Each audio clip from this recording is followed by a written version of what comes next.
Be be فرماتی ہیں، مولا حضرت ابو طالب نے بی بی فاطمہ بنت اسد سے کہا، حضرت فرمایا پہلے تو میرے بچوں جوانوں یہ ایک جملہ اور ہدیہ کرنا کا دل کر رہا ہے کہ مولا علی وہ واحد صاحب عظمت ہستیوں میں سے ہیں کہ جو ننیالن اور ددیالن یعنی ننیالی اعتبار سے اور ددیالی اعتبار سے ہاشمی ہیں۔ حضرت فاطمہ یعنی مولا کی والدہ بیٹی ہیں حضرت اسد کی، اور حضرت ابو طالب بیٹے ہیں عبد المطلب کے، اور حضرت عبد المطلب اور حضرت اسد سگے بھائی ہیں۔ یہ دونوں بیٹے ہیں حضرت ہاشم کے، یعنی حضرت ہاشم کی پوتی حضرت فاطمہ بنت اسد اور حضرت ہاشم کے پوتے حضرت ابو طالب۔ توجہ ہے بات کی؟ یہ اور پھر جب دنیا میں تشریف لا رہے ہیں تو علی آ رہے ہیں۔ مولا علی ننیالی اعتبار سے بھی ہاشمی اور ددیالی سلسلے سے بھی ہاشمی، اور دونوں بڑی ہستیوں کی بچے حضرت فاطمہ بھی اور حضرت ابو طالب بھی۔ اور مسلمانوں میں حضرت ابو طالب پر تو قیل و قال ہے، اور وہ قیل و قال بھی میں عزیزوں آپ سے عرض کروں، پہلے جو 3 حکومتوں کے دور گزرے ہیں نا نبی کی رحلت کے بعد، ان تینوں دوروں میں حضرت ابو طالب کے ایمان پر کوئی تبصرہ نہیں ہے، کوئی تبصرہ نہیں ہے۔ نہ صرف کوئی تبصرہ منفی نہیں ہے بلکہ ہے تو مثبت ہے۔ یعنی ان تینوں ادوار کے اندر جینے والے جو لوگ تھے وہ حضرت ابو طالب کے ایمان پر بات نہیں کرتے تھے، اور نہ صرف بات نہیں کرتے تھے منفی، بلکہ اگر کچھ کہا بھی ہے، کچھ قول ملے بھی ہیں تو وہ مثبت ملے ہیں۔ ان کے ایمان کی عظمت اور ایمان کی بلندی اور ان کے ایمان کے درجے کی بلندی کے اوپر بات ہوئی ہے۔ اللہم صلی اللہ۔ میں طالب علموں سے گزارش کر رہا ہوں، بڑے اطمینان سے اگر کسی فورم پر بات ہو رہی ہو تو کہہ دیجئے کہ پہلے 3 دوروں میں نبی کی رحلت کے بعد کسی نے حضرت ابو طالب کے ایمان پر منفی بات نہیں کی۔ یہ کہاں سے شروع ہوا؟ یہ شام سے شروع ہوا۔ جب یہ گرم جنگوں میں مولا علی سے جیت نہیں پائے تو پھر سرد جنگ کا آغاز کیا۔ سرد جنگ یعنی اعصاب کی جنگ۔ سرد جنگ اگرچہ اصطلاح وہ آج کی ہے مگر مزاج تو پرانا ہے۔ وہ جو پرانے مزاج کے مطابق جو سرد جنگ ہوتی ہے نا، احساسات اور جذبات کی جنگ یا اعصاب کی جنگ، مثلاً ایسے ہی کوئی جھوٹے ہی معاف کیجیے گا آپ کو کہہ دے کہ آپ کے دادا تو ایسے تھے، ارے بھائی یہ کیا بول دیا، اس میں معلوم ہے کہ ہفتہ لگ گیا یہ بات واضح کرنے میں، خواہ مخواہ ایک بات بول دی اور پھر بار بار کوئی بولے وہی بات اور ہر شخص سے کہلوائی جائے وہی بات، تو پھر ماحول بنتا چلا جائے گا۔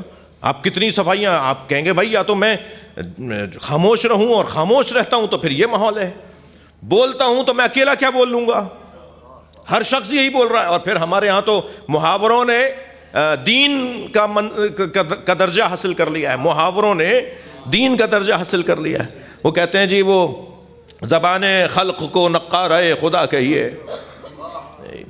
جی اب یہ جو لوگ بول رہے ہیں تو کچھ تو ہوگا، بھائی کچھ بھی نہیں ہے اور بولا جا رہا ہے۔ تو مولا علی علیہ السلام کے ساتھ ایک جنگ کا آغاز کیا گیا جسے سرد جنگ کہتے ہیں۔ بول دیا گیا، کچھ لوگوں کو پیسے دے کے کہا بھائی اس موضوع کو اٹھاؤ، اور جگہ جگہ خطبوں میں بولو کہ انہوں نے تو کلمہ ہی نہیں پڑھا، وہ تو مومن ہی نہیں تھے۔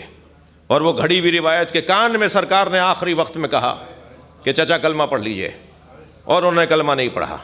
عجیب لوگ ہیں، کان والی بات انہوں نے سن لی اور غدیر کے دھوپ میں اور بھرے میدان میں من کن تو مولا انہیں آواز نہیں آئی۔ یہ کان والی آواز تمہیں کیسے آ گئی؟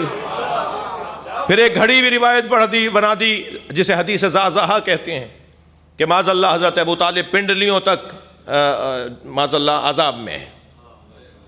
جی تو یہ والی، اور پھر اتنے اتفاق سے کل میں ایک مطالعہ کر رہا تھا، ایک اہل سنت عالم نے اہل بیت کے فضائل اور عظمت پر ایک کتاب لکھی ہے، تو وہ انہوں نے مجھے بھیجی، اس میں دیکھ رہا تھا کہ وہ کہاں تو انہوں نے الحمدللہ حضرت ابو طالب کی عظمت پر مفتی محمد ہاشم سندھی نے کتاب لکھی ہے، اور بہت ہی مضبوط کتاب اہل بیت کی. تو حضرت ابو طالب کے ایمان پر مکمل ایک اور ان کی عظمت پر مکمل ایک باب ہے اس میں, اور بہت ہی عمدہ گفتگو اس کے اندر, بہت اچھے دلائل, اور انہوں نے اپنے علماء کے اور اکابرین کے اقوال کو نقل کیا ہے. مگر یہ سب لوگ, میں زیادہ حاشیے میں نہیں جاؤں, کہ یہ سب لوگ جتنے بھی حضرت ابو طالب کے ایمان پر قیل و قال کرتے ہیں نا, وہی سب حضرت فاطمہ بنت اسد کے ایمان پر متفق ہیں. وہ کہتے ہیں ہاں حضرت ابو طالب نے معاذ اللہ ایسا تھا, مگر فاطمہ بنت اسد مومنہ تھی. ادھر قرآن یہ کہہ رہا ہے لن یجعل اللہ الکافرین علی المؤمنین سبیلا. قرآن یہ کہہ رہا ہے کہ کافروں کو مومنوں پر حکومت کرنے کا حق نہیں ہے. قرآن یہ کہہ رہا ہے کہ کافروں کو مومنوں پر حکومت کرنے کا حق نہیں ہے. ادھر حضرت فاطمہ بنت اسد کا تمہارے نزدیک مومنہ ہونا ثابت ہے. ادھر قرآن یہ کہہ رہا ہے الرجال قوامون علی النساء, شوہر اپنی بیویوں پر حاکم ہے. تو یہ کیسے ممکن ہے کہ حضرت فاطمہ بنت اسد اس کے ساتھ جڑی رہے جس کا اور ان کا ایمان ایک نہ ہو؟ اللہم صلی. کبھی کبھی موقع ہو اور صرف حضرت ابو طالب علیہ السلام کی عظمت پر گفتگو ہو, اس لیے کہ میں ایمان ابو طالب پر بات کرنا توہین حضرت ابو طالب سمجھتا ہوں, حضرت ابو طالب کی توہین سمجھتا ہوں. حضرت ابو طالب کے ایمان پر تبصرہ نہیں ہوگا, مقام اور عظمت پر بات ہوگی, ان کے فضائل پر گفتگو ہوگی. تو بی بی فاطمہ بنت اسد, جس روایت کو سنانے کے لیے میں نے اور آپ کے 8-10 منٹ لے لیے, بی بی فاطمہ بنت اسد جب کعبے سے باہر آئیں تو اب کعبے کے اندر خانہ کعبہ میں جو گئیں, جیسے گئیں وہ پورا ایک منظر ہے جو تاریخ نے لکھا ہے, اور جاتے ہوئے تو 2 لوگوں نے دیکھا تھا, اور اگر واپس بھی ایسے ہی فوراً آ گئی ہوتی ہیں, کچھ ہی دیر کے بعد مولا علی کو لے کر آ جاتی ہیں, تو پھر 2 لوگ کہتے کہ ہم نے جاتے ہوئے بھی دیکھا, آتے ہوئے بھی دیکھا.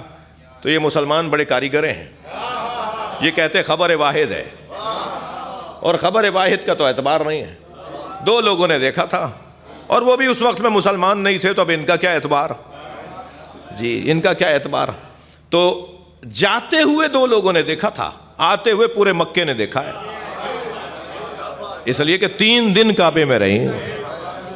جب تک سارا مکہ, گاؤں دیہاتوں سے اطراف کا مکہ, اکناف کا مکہ اور شہر کے رہنے والے جب سب جمع نہیں ہو گئے, قصہ پھیلنے لگا, بات پھیلنے لگی کہ کیا ہوا ہے, یہ دیوار کھلی ہے, ایک بی بی اندر گئی ہے اور دیوار دوبارہ سے جڑ گئی ہے. زلزلے کا قانون بھی یہ ہے کہ 2 جھٹکے آتے ہیں. صلوات پڑھ لے ذرا محمد و آل محمد. جی تو جب سارا مکہ جمع ہو گیا اور پھر بی بی کو لے کر آئے ہیں, تو پھر سارے مکے نے دیکھا کہ بچے کو گود میں لے کے آئی ہیں. اور پھر وہاں آنے کے بعد بھی بڑا منظر حسین بنا, اور حسین منظر یہ بنا کہ کھڑے ہو گیا کہ کابل احبار, یہودی, عیسائی عالم, ابو طالب کہاں لے جا رہے ہو اپنے بچے کو؟ حضرت ابو طالب نے فرمایا میرا بچہ ہے, میں گھر لے جا رہا ہوں. کہنے لگے تمہیں نہیں پتا کہ مکے کا ایک دستور ہے, یہاں بچہ جب دنیا میں آتا ہے تو ایک کسوٹی پر پرکھا جاتا ہے کہ یہ حلالی بھی ہے یا نہیں, اور کسوٹی یہ ہے کہ اسے لٹا دیا جاتا ہے, ایک اژدہا پہاڑوں میں سے نکل کر آتا ہے, وہ بچے کو تکلیف پہنچائے, رلائے تو ماں باپ کی مذمت ہوتی ہے, اور بچے کے پاس سے وہ ہو کر چلا جائے اور بچہ مسکراتا رہے, کھیلتا رہے تو ماں باپ کی تعریف ہوتی ہے کہ بچہ حلالی ہے. تو ابو طالب جب سب کے لیے قاعدہ قانون ہے تو تمہارے لیے بھی ہے. حضرت ابو طالب کو کیا اضطراب, حضرت ابو طالب نے فوراً اس پتھر پہ لے جا کے مولا علی کو لٹا دیا. پیچھے آ کے کھڑے ہوئے, ہٹ کے کھڑے ہوئے تو ایک اژدہا نکل کر آیا, جو ایسا ہوتا تھا ہمیشہ, نومولود بچے کی خوشبو سونگھ کر وہ سانپ آتا تھا. تو جیسے ہی وہ اژدہا نکل کر آیا اور اس نے آ کر مولا علی پر اپنا پھن پھیلایا, تو مولا نے اپنے دونوں ننھے ہاتھوں کو بلند کیا اور دونوں جانب سے اس کے کلوں کو پکڑ چیر دیا. جی مولا نے اس کے دونوں طرف سے اس کے گال کلے پکڑ کے چیر دیے. کلہ اجدر کے چیرنے کا تو نظم کرتے ہیں نا شاعر حضرات. جی مولا نے دونوں طرف سے پکڑ کے چیر دیا, اور جب چیرا نا تو برابر کا پھٹا, اس لیے کہ عربی زبان میں کسی چیز کے پھاڑنے کو درہ کہتے ہیں جی, اور حیا کہتے ہیں سانپ کو. تو جیسے ہی حیا درہ, تو جناب فاطمہ بنت اسد نے فرمایا کہ مجھے وہی ہوئی ہے, اس بچے کا نام حیدر رکھو.